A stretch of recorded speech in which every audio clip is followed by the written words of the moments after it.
medal.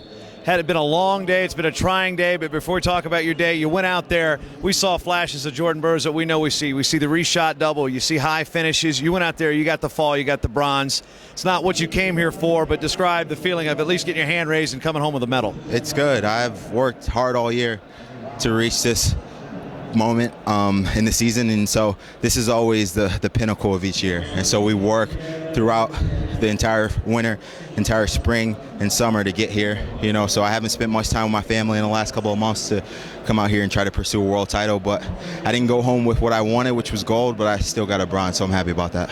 You're not a guy who tends to make excuses, but how much do you think your mobility was limited by what the injury in the first match against Guinea-Bissau?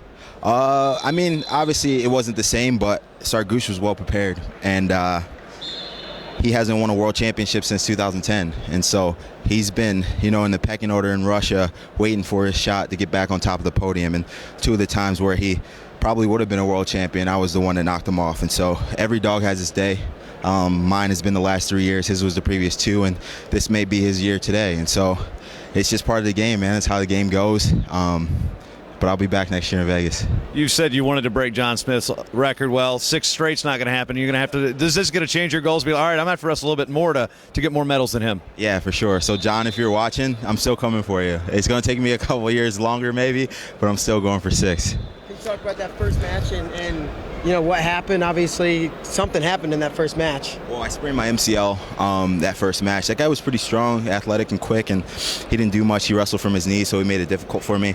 But those are the matches that you got to go out and dominate and get off the mat. And so I wasn't able to do that early, and it cost me in terms of injury. So that's just what it is. He wrestled well, he wrestled tough, and everyone here is preparing for me. I'm the standard in the weight class, and so it makes it a little bit difficult, but that's what makes it great to be a world champion. Do you know exactly where it happened? Was it? Yeah, it was like in the first period. I'm not sure exactly when, but I just remember in the first period I kind of tweaked it a little bit, trying to run corners, and so it just limited my mobility a little bit. But that's what happens. You got to protect yourself. Part of being great is being able to stay injury-free, being able to go out there and compete at a high level and protect yourself from your opponents. And so that guy actually came and apologized to me, and it wasn't his fault at all. It's just the nature of the game, and it was good. It was good. And that was a nice throw right there.